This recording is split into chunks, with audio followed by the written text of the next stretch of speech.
What secret of your child do you regret finding out? A lot of nasty sex stuff in here, let me add some wholesome memes to the mix. My 5-year-old daughter was riding in the back seat auto-babbling away. Eventually she said, "Daddy, I don't think you know this, but when I was young, I used to pick up little bits of things off the floor and put them in my mouth." Really? What kind of things, sweetie? Pieces of paper, fuzzies, things like that. A thoughtful look crossed her face, like she was trying to make a really difficult decision that would determine her fate. Finally she settled on honesty. "And I definitely ate a flower once." Kids say the most random things sometimes. It's interesting how they just share memories like that, even if they seem a bit odd. Simple thoughts can sometimes be the most entertaining. We adopted one of our kids and he is biracial, while the rest of the family is white. Back when he was in 2nd grade, I found a writing assignment that the kids had to do. They essentially had to write 3 things they would wish for if they had a genie. One of the things he wrote was, "I wish I was white." That really hit me hard. I thought we had done enough to incorporate his racial/cultural background. It wasn't something we just ignored. It hurt to see that he didn't want to be who he was and that we had something to do with that. I hated that he felt that way and I hated that I found it. In hindsight, however, I am glad I found it. It opened up the dialogue even more and our son reveled that he wanted to move somewhere where he wasn't one of the only black kids. We did end up moving to a much more diverse area a few years later and I love it here. My son is now in middle school and is pretty comfortable talking about racial identity. As much as it hurt finding the paper, I think it was beneficial to get it out in the open. It's a tough situation. Finding that paper must have been pretty hard to deal with. It's good that it led to deeper conversations and a move to a more diverse place. It's nice that you were able to turn a painful moment into something positive for him. My wife and I are both retired, so we volunteered to house sit when my son, his wife and their 3 kids spent 6 weeks in Europe last summer. We discovered their video collection and were surprised to find their favorite pastime seems to be hosting gangbangs with my DIL as the center of attention while our son films the action. We were floored but never said a word or let on in any way. They're both great people, loving parents and responsible professionals with great careers, and we're not going to let this kink change our opinion of them in any way. But we do kind of giggle and snicker to ourselves now when they ask us to have the grandkids over for the weekend. It sounds like you were caught off guard by their hobby, but it's good to hear that it hasn't affected your view of them as parents.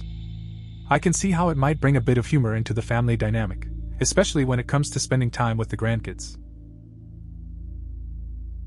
Not even really prying, but came home from work early one day and heard the shower running in the bathroom my 17-year-old son uses.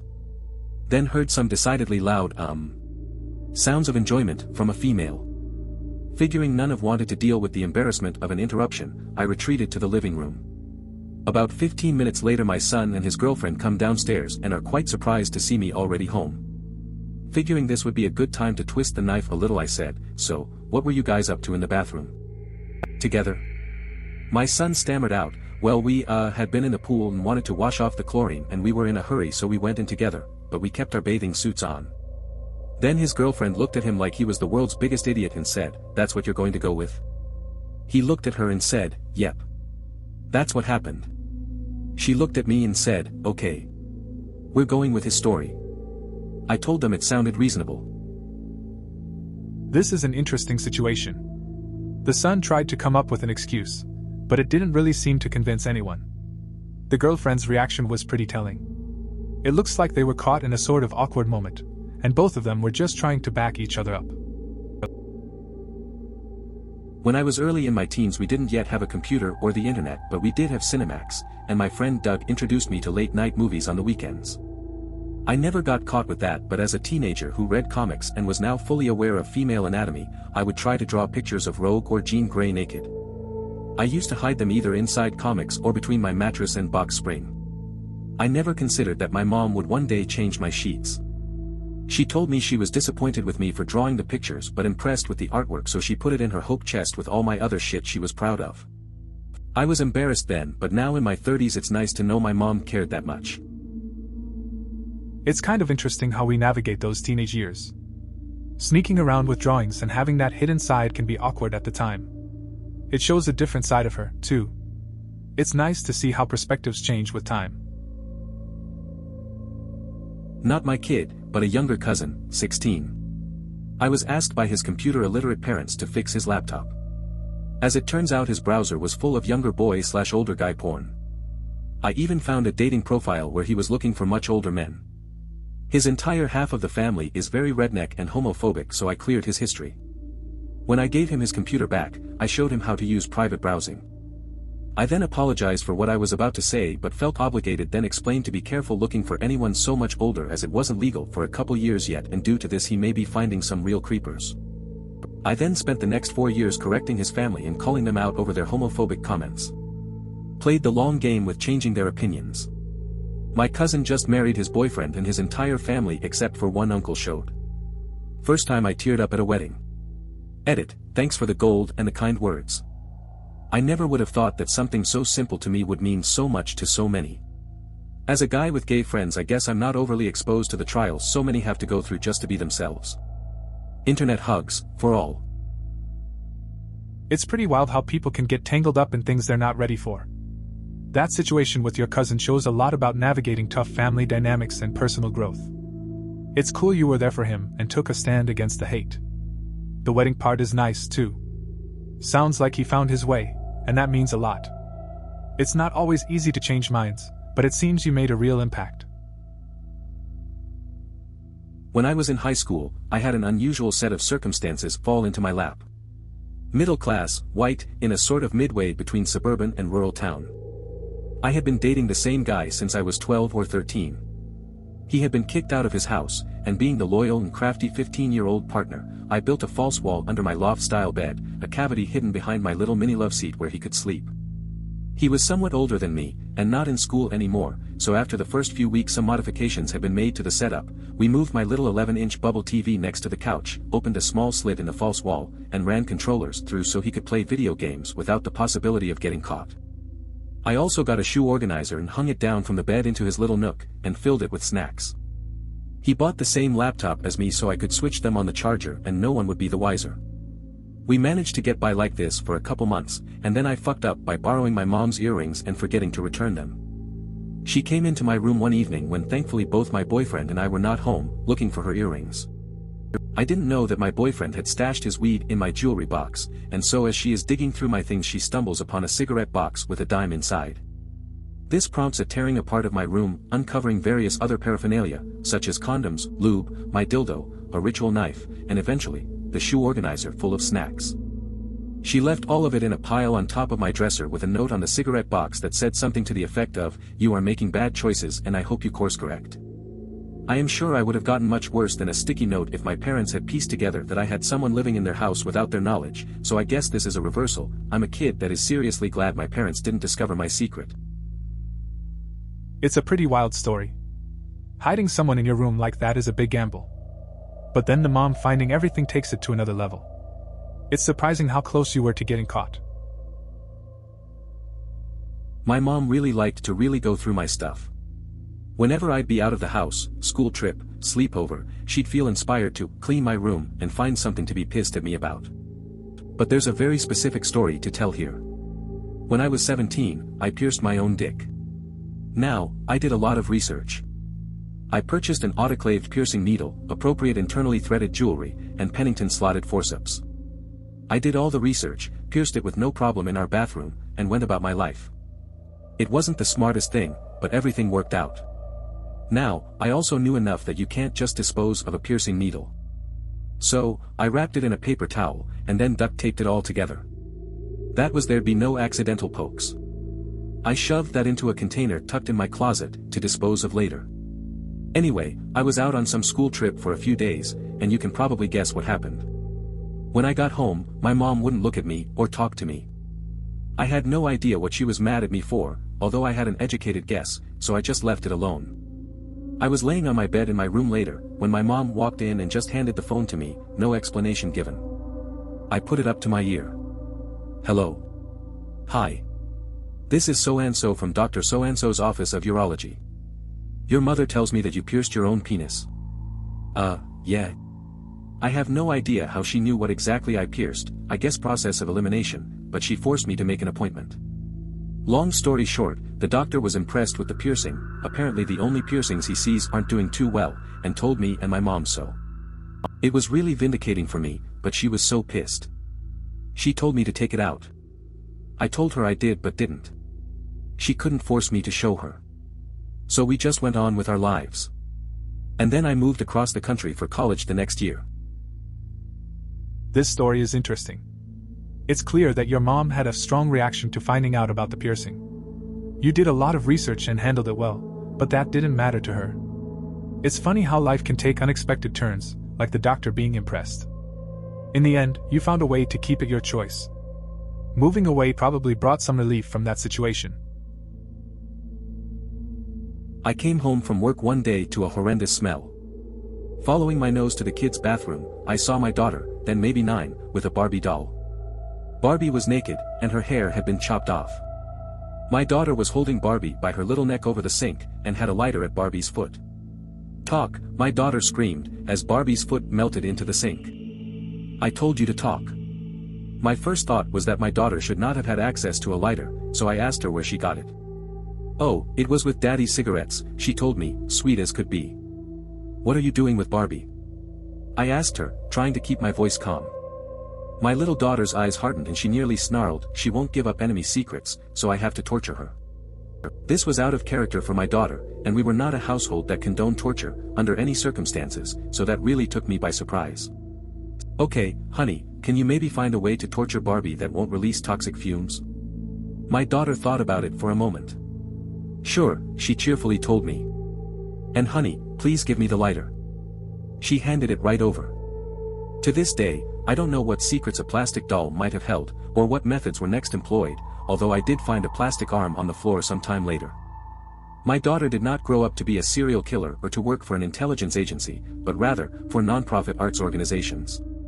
She opposes torture and thinks that all people, including prisoners, should be treated with dignity. She is very kind to people and animals. I have never witnessed any cruelty, except for that one incident, which is still a bit alarming to remember. That's quite a wild story. Not every day you walk in on a kid trying to extract secrets from a doll. I guess kids have their unique ways of processing things. It's strange how that one moment can stand out, but it seems like she turned out fine in the long run. Just a weird phase, I guess. The contrast with her later kindness is interesting, though. Kids can surprise you sometimes.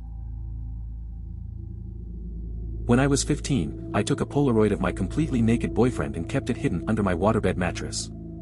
Later on that semester, we had some family issues and my twin sister and I were sent to live with my grandma for a few months, and I worried about that pic the whole time. When we returned, my mom had decided to surprise us by cleaning our rooms and found the picture of my BF, standing like Captain Morgan in all his glory, but never said a word to me, so I had no idea. Flash forward a couple of months and I'm snooping around my parents' bedroom and I find that picture stashed in her private drawer, with her other private things, and I accidentally leave it on their bed, instead of putting it away, and my dad finds it and all hell breaks loose with him yelling, "I thought you threw that away months ago."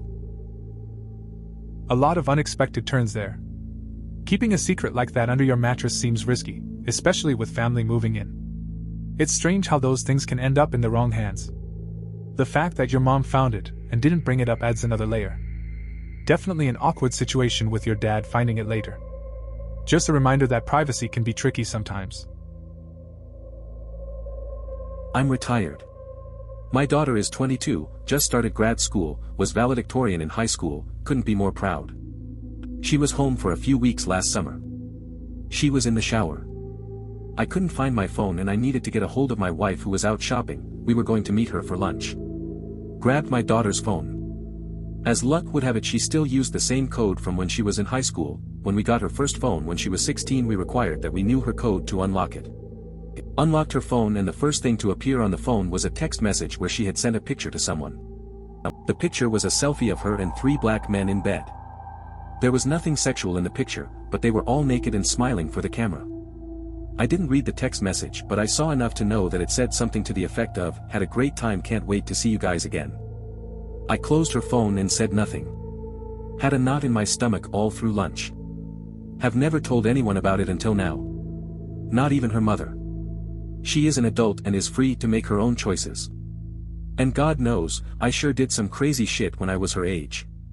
But I really wish I had never seen that. Finding out things about your children can be challenging, especially when they're adults making their own choices. It's understandable to feel conflicted about what you saw.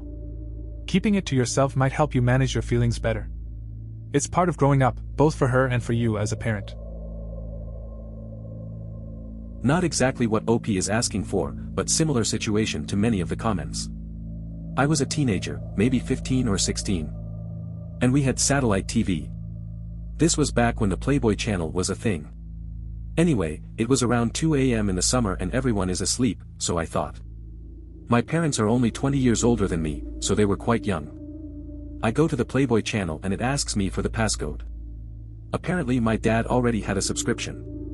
So I'm sitting there trying to figure out the passcode and my dad comes down the hall to get a glass of water and catches me trying to figure out the code. He looks at the TV and casually says, "Your mom's birthday is coming up soon." Puzzled, I replied, "But Dad, it's the middle of the summer." "Oh. Mom's birthday is in December. Thanks for the passcode, Dad." It's funny how a little context can change everything. The fact that the dad casually dropped a hint about the mom's birthday while catching him in the act makes it even more interesting. It must have been a strange moment for all of them, but at least it ended on a humorous note. Guess you won't forget that passcode anytime soon. My entire family was helping my auntie and her son move house. Her son, my cousin, was 14 and had his first girlfriend, who was also there helping load furniture and boxes. Each room was packed and loaded onto a truck by midday except for my cousin's, as he had insisted he do his own room. His room hadn't been packed at all, the only distinct difference was 3 trash bags, poorly tied in the middle of the room. My auntie, furious with his progress, refuses his pleas to let him do it alone and grabs a bag to take to the trash, and in front of everybody, my mom, grandparents, uncles, cousins, sisters etc., she accidentally drops the bag and it unties, spilling out used condoms all over the hallway floor. We are talking heaps of them, a full trash bag full. Keep in mind there were 2 more full bags as well. His girlfriend went home with tears of pure shame pouring out her eyes, and he sort of stood there in a panic, not knowing whether to run away in embarrassment or pick up his jizz-filled rubbers that were sprawled out in front of our entire family. It was a day to remember. That's quite the situation. Packed up the whole house, and then that moment hits. Can't imagine the girlfriend's embarrassment, or how he felt standing there. Family events can be rough sometimes, but this one definitely takes the cake. It's a story that'll come up at family gatherings for years. Not me, but my aunt. My cousin sadly committed suicide at age 19. She was too blinded by her love of him to acknowledge the fairly obvious fact that he had fallen in with the wrong crowd and killed himself because he had gotten in over his head. She was convinced he was being cyberbullied, so she had the police investigate his phone and laptop to see if she could find any evidence to support this. What she found instead was some extremely graphic and violent sexual fetish porn, uncovered the fact he dealt heroin and also stole cars. She is still looking for someone else to blame for his death, so will keep searching for answers in spite of the fact of what she will find will forever tarnish her memory of him. TLDR, my cousin committed suicide and my aunt searched his phone and web history and found many unsavory things. That's a tough situation. Your aunt seems to be struggling with a lot of conflicting emotions. It's difficult to process when someone close to you takes such a drastic step, and searching for answers can sometimes lead to painful discoveries. It's a hard way to keep his memory alive.